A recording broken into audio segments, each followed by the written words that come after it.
महाराष्ट्राच्या राजकारणात शिवसेना आणि मातोश्री हे समीकरण नेहमीच चर्चेत असतं.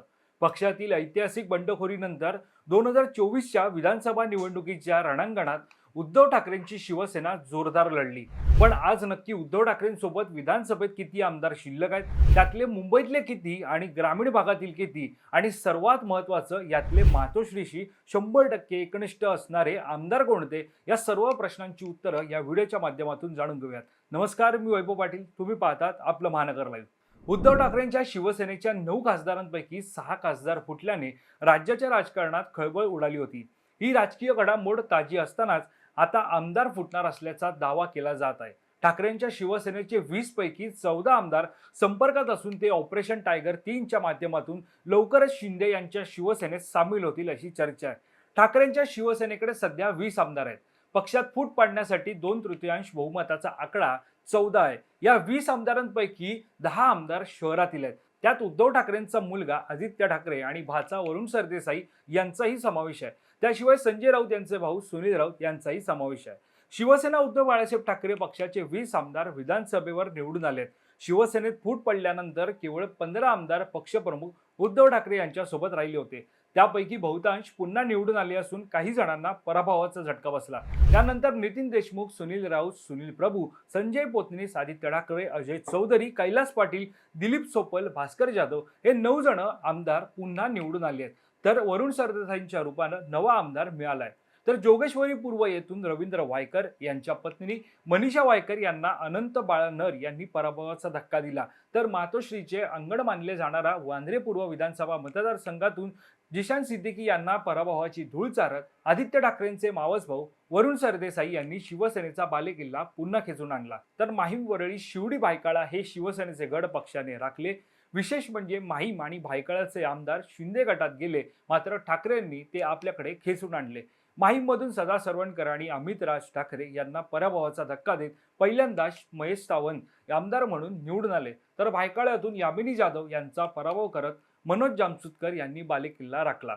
आता मुख्य आमदारांवर नजर टाकली तर मुंबईत वरळीतून आदित्य ठाकरे, दिंडोशीतून सुनील प्रभू, विक्रोळीतून सुनील राऊत, माहीममधून महेश सावंत, भायखळ्यातून मनोज जामसुदकर, कलिनातून संजय पोतनीस, शिवडीतून अजय चौधरी आणि वांद्रे पूर्व मधून वरुण सरदेसाई यांच्यासारखे प्रमुख चेहरे जिंकून आले. तर मुंबई बाहेर कोकणात गुहागरमधून भास्कर जाधव, विदर्भात बाळापूरमधून नितीन देशमुख, मराठवाड्यात धाराशिवमधून कैलास पाटील आणि परभणीतून डॉक्टर राहुल पाटील यांनी पक्षाचा भगवा कायम राखलाय. आता ठाकरेंचे 20 आमदार कोण आहेत आणि त्यांची राजकीय कारकीर्द थोडक्यात समजून घेऊयात. मेहकर विधानसभेचे आमदार सिद्धार्थ खरात. सिद्धार्थ खरात यांनी शिवसेना उद्धव बाळासाहेब ठाकरे पक्षाच्या माध्यमातून राजकारणात प्रवेश केला. सिद्धार्थ खरात हे 2024च्या महाराष्ट्र विधानसभा निवडणुकीत बुलढाणा जिल्ह्यातील मेहकर मतदारसंघातून विजय मिळवून पहिल्यांदाच महाराष्ट्र विधानसभेचे सदस्य झाले. आमदार संजय रायमुलकर यांचा 4819 मतांच्या बहुमताने पराभव केला. दर्यापूर विधानसभेचे आमदार गजानन लवाटे. गजानन लवाटे हे अमरावती जिल्ह्यातील शिवसेनेचे जुने आणि निष्ठावान कार्यकर्ते आहेत. पक्षातील फुटीनंतर ते उद्धव ठाकरेंसोबत खंबीरपणे राहिले. 2024 मध्ये त्यांना पहिल्यांदाच विधानसभेची उमेदवारी मिळाली. विधानसभेच्या दर्यापूर मतदारसंघातून त्यांनी राष्ट्रीय युवा स्वाभिमान पक्षाचे रमेश बुंदिले यांचा पराभव केला. बाळापूर मतदारसंघातील आमदार नितीन देशमुख. नितीन देशमुख हे मातोश्रीचे अत्यंत कट्टर आणि एकनिष्ठ आमदार मानले जातात. 2022च्या बंडखोरीच्या वेळी सुरत येथून परत येऊन त्यांनी उद्धव ठाकरेंसोबत राहण्याचा निर्णय घेतला होता. 2019 नंतर 2024 मध्ये ते सलग दुसऱ्यांदा आमदार झाले. अकोल्याच्या बाळापूर मतदारसंघातून त्यांना 94,821 मतं मिळाली. त्यांनी महायुतीच्या बळीराम सिरस्कार यांचा पराभव केला. वणी मतदारसंघातील आमदार संजय देरकर. संजय देरकर हे यवतमाळ जिल्ह्यातील वणी मतदारसंघातील मोठे नेतृत्व आहे. 2024च्या अटीतटीच्या लढतीत त्यांनी महायुतीच्या उमेदवाराला धूळ चारत विजय मिळवला. संजय देरकर यांना 87,654 मतं मिळाली. यानंतर परभणी मतदारसंघातील आमदार डॉक्टर राहुल पाटील. डॉक्टर राहुल पाटील हे परभणीतील शिवसेना ठाकरे गटाचे नेते आहेत. 2019 मध्ये ते पहिल्यांदा आमदार झाले होते. परभणी हा शिवसेनेचा पारंपरिक बालेकिल्ला असून बंडखोरीनंतरही राहुल पाटील यांनी हा गड ठाकरेंसोबतच ठेवला. 2024 मध्ये त्यांनी 1,12,405 इतक्या मोठ्या मताधिक्याने परभणीतून विजय मिळवत सलग दुसऱ्यांदा विजय नोंदवला. त्यांनी वंचित बहुजन आघाडीच्या आनंदराज आंबेडकर यांचा पराभव केला. विक्रोळी मतदारसंघातील आमदार सुनील राऊत. सुनील राऊत हे खासदार संजय राऊत यांचे बंधू आहेत. 2014, 2019 आणि आता 2024 अशा सलग 3 निवडणुकांमध्ये त्यांनी विक्रोळी मतदारसंघातून विजय मिळवला. ठाकरे कुटुंबाशी अत्यंत कौटुंबिक आणि एकनिष्ठ संबंधांसाठी ते ओळखले जातात. मुंबईतील विक्रोळी मतदारसंघातून त्यांनी विरोधकांचे आव्हान मोडीत काढत आपली हॅट्रिक पूर्ण केली. जोगेश्वरी पूर्व मतदारसंघातील आमदार अनंत बाळानर. अनंत बाळानर हे मुंबई महापालिकेचे माजी नगरसेवक आणि शिवसेनेचे जुने कार्यकर्ते आहेत.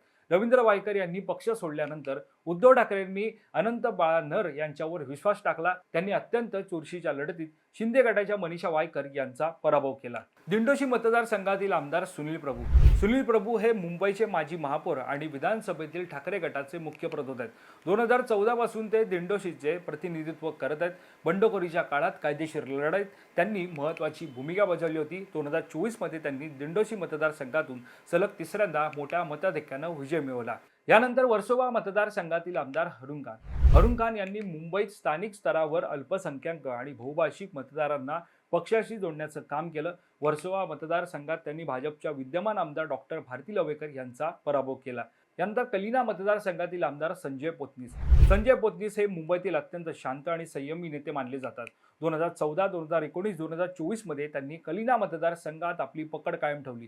ते सुरुवातीपासून ठाकरे कुटुंबाचे विश्वासू राहिलेत. कलिना मतदारसंघातून त्यांनी सलग तिसऱ्यांदा आमदार म्हणून विधानसभेत प्रवेश केला. त्यानंतर वांद्रे पूर्व मतदारसंघातील आमदार वरुण सरदेसाई. वरुण सरदेसाई हे युवा सेनेचे सरचिटणीस आणि उद्धव ठाकरे यांचे भाचे आहेत. मातोश्रीच्या अगदी जवळचा मतदारसंघ असलेल्या वांद्रे पूर्व मतदारसंघातून त्यांनी पहिल्यांदाच निवडणूक लढवली.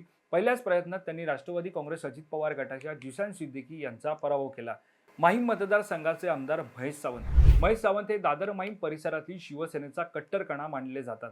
सदाशिवकर यांनी बंडखोरी केल्यानंतर महेश सावंत यांनी दादरमध्ये ठाकरे गटाची संघटना जिवंत ठेवली. 2024च्या अत्यंत बहुचर्चित अशा त्रिकोणी लढतीत मनसेचे अमित ठाकरे आणि शिंदे गटाचे सदाशिवकर यांच्या विरुद्ध महेश सावंत यांनी ऐतिहासिक विजय मिळवला. यानंतर वरळी मतदारसंघाचे आमदार आदित्य ठाकरे. आदित्य ठाकरे हे ठाकरे कुटुंबातील निवडणूक लढवणारे पहिले सदस्य आहे. 2019 मध्ये ते पहिल्यांदा वरळीतून विक्रमी मतांनी जिंकले होते. 2024च्या निवडणुकीत महायुतीने त्यांच्या विरोधात पूर्ण ताकद लावली होती. तरीही आदित्य ठाकरेंनी वरळीचा गड राखत सलग दुसऱ्यांदा विजय मिळवला. यानंतर शिवडी मतदारसंघातील आमदार अजय चौधरी. अजय चौधरी हे दक्षिण मुंबईतील शिवसेनेचे ज्येष्ठ नेते आहेत. 2014, 2019 आणि 2024च्या निवडणुकीत ते निवडून आले. अजय चौधरी हे बंडखोरीच्या वेळी उद्धव ठाकरेंसोबत ढाल बनून उभे राहिले. गिरणी कामगारांचा बालेकिल्ला असलेल्या शिवडी मतदारसंघातून त्यांनी सलग तिसऱ्यांदा भगवा फडकवला. यानंतर भायखळा मतदारसंघातील आमदार मनोज जामसुदकर. मनोज जामसुदकर हे मुंबई महापालिकेचे माजी नगरसेवक असून भायखळा भागात त्यांचा मोठा जनसंपर्क आहे. या मतदारसंघात यापूर्वी शिंदे गटाच्या यामिनी जाधव आमदार होत्या. त्यामुळे हा मतदारसंघ खेचून आणणे ठाकरेंसाठी महत्त्वाचे होते. जामसुदकर यांनी स्थानिक मतदारसंघाच्या बळावर भायखळ्यातून पहिल्यांदाच आमदार म्हणून विजय मिळवला. यानंतर खेड आळंदी मतदारसंघातील आमदार बाबाजी काळे. बाबाजी काळे यांनी पुणे जिल्ह्यातील खेड आळंदी मतदारसंघातून ठाकरे गटाचं नेतृत्व केलं. ग्रामीण भागात राष्ट्रवादी आणि काँग्रेसच्या प्रभावामध्ये त्यांनी शिवसेनेची ताकद टिकवून ठेवली. 2024 मध्ये त्यांनी महायुतीच्या उमेदवाराला कडवी झुंज देत खेड आळंदीमधून विजय खेचून आणला.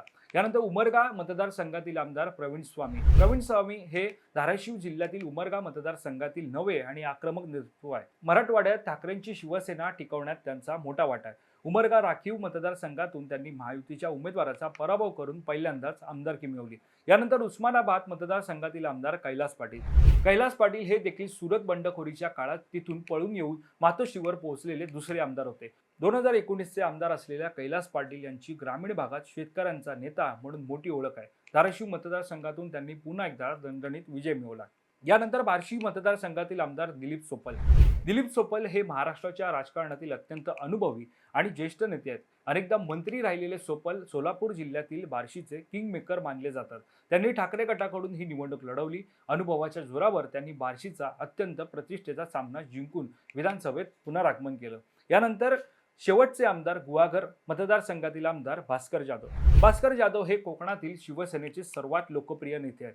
विधानसभेत विरोधकांवर तुटून पडणारे नेते म्हणून त्यांची ख्याती आहे. ते अनेकटम आमदार असून बंडखोरीनंतर कोकणात ठाकरेंची बाजू लावून धरण्यात ते सर्वात पुढे होते. रत्नागिरीच्या गुहागर मतदारसंघातून त्यांनी आपला पारंपरिक बालेकिल्ला मजबूत ठेवत पुन्हा एकदा विजय मिळवला. ही झाली या 20 आमदारांची माहिती. आता येऊया सध्या सुरू असलेल्या सर्वात मोठ्या चर्चेवर. ती म्हणजे ऑपरेशन टायगर 3.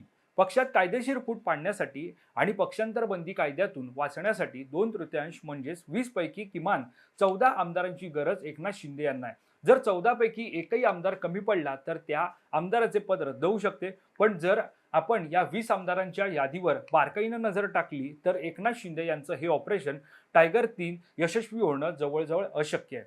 कारण या 20 आमदारांपैकी तब्बल 12 आमदार असे आहेत जे केवळ पक्षाचे आमदार नाहीयेत, तर त्यांचे शिवसेना बाळासाहेब ठाकरे आणि मातोश्री या वास्तूशी अत्यंत कौटुंबिक भावनिक संबंध आहेत. तर पाहूयात हे 12 आमदार कोण आहेत. विधानसभेच्या वरळी मतदारसंघातील आदित्य ठाकरे, वांद्रे पूर्व मतदारसंघातील वरुण सरदेसाई, विक्रोळी मतदारसंघातील सुनील राऊत, शिवडी मतदारसंघातील अजय चौधरी, दिंडोशी मतदारसंघातील सुनील प्रभू, जोगेश्वरी पूर्व मतदारसंघातील अनंत बाळानर, माहीम मतदारसंघातील महेश सावंत, कलिना मतदारसंघातील संजय पोतनीस, गुहागर मतदारसंघातील भास्कर जाधव, वर्सोवा मतदारसंघातील हरुण खान, भायखळा मतदारसंघातील मनोज जामसुदकर आणि बाळापूर मतदारसंघातील आमदार नितीन देशमुख. आता जाणून घेऊयात हे 12 आमदार मातोश्रीशी एकनिष्ठ राहण्याचं कारण काय.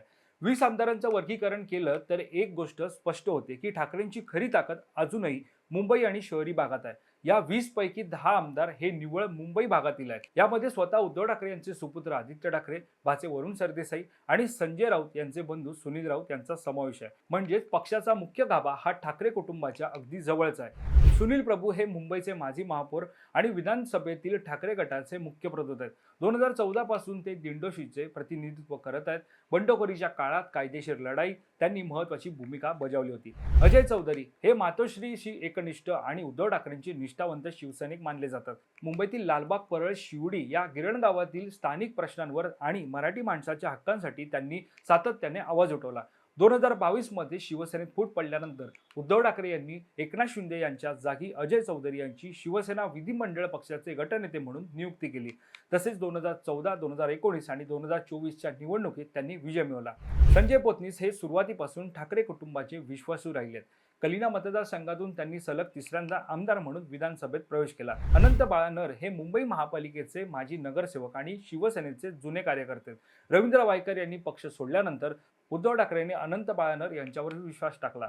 भास्कर जाधव हे कोकणातील शिवसेनेचे सर्वात लोकप्रिय नेते आहेत. विधानसभेत विरोधकांवर तुटून पडणारे नेते म्हणून त्यांची ख्याती आहे. रत्नागिरीच्या गुहागर मतदारसंघातून त्यांनी आपल्या पारंपरिक बालेकिल्ला मजबूत ठेवत पुन्हा एकदा विजय मिळवला. सध्या शिवसेना ठाकरे गटाच्या मुख्य प्रवक्ते पदाची आणि विधानसभेच्या गटनेते पदाची जबाबदारी त्यांच्यावर सोपवण्यात आली आहे. हरुण खान हे गेली 30 वर्ष गटप्रमुख, शाखा प्रमुख आणि उपविभाग प्रमुख अशा चढत्या क्रमाने पक्षाचे काम निष्ठेने करणारे आणि पक्षफुटीनंतर उद्धव ठाकरे यांच्या मागे ते ठामपणे उभे राहिले.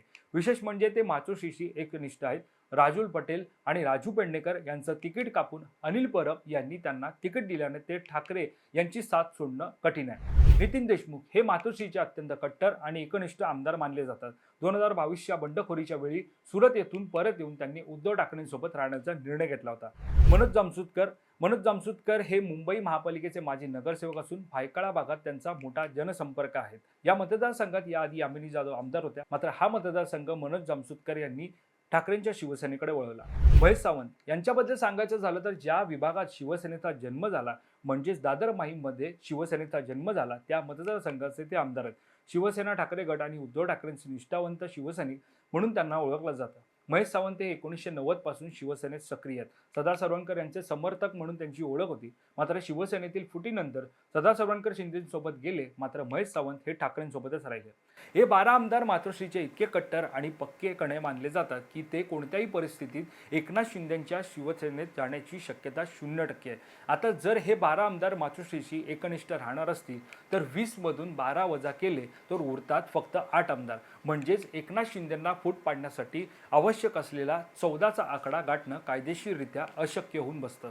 त्यामुळे खासदारांचं ऑपरेशन टायगर 2 जरी यशस्वी झालं असलं तरी आमदारांचं ऑपरेशन टायगर 3 यशस्वी करणं एकनाथ शिंदे यांच्यासाठी कमालीचं कठीण आणि अशक्यप्राय काम आहे. थोडक्यात सांगायचं तर संख्याबळ पूर्वीपेक्षा कमी असलं आणि विशेषतः हे 12 निष्ठावंत शिलेदार उद्धव ठाकरेंची सर्वात मोठी कवच कुंडली आहेत. यांच्या जोरावर ठाकरे गट आगामी काळात विधानसभेत आपली तोफ धडाडत ठेवू शकतात आणि पक्षाला पुन्हा उभारी देण्याचा प्रयत्न करू शकतात. खरं तर राज्यातील आमदार फुटी आणि बंडखोरी मागील सत्य परिस्थिती काय हे सांगण्यासाठी हा व्हिडिओ आम्ही केला. तर तुम्हाला ही माहिती कशी वाटली आणि तुमचं शिवसेना ठाकरे पक्षातील आमदारांबाबतचं मत काय हे आम्हाला कमेंट करून नक्की कळवा. या संदर्भातली अधिकची माहिती जाणून घेण्यासाठी तुम्ही आपलं महानगर लाईव्हला सबस्क्राईब करायला विसरू नका. धन्यवाद.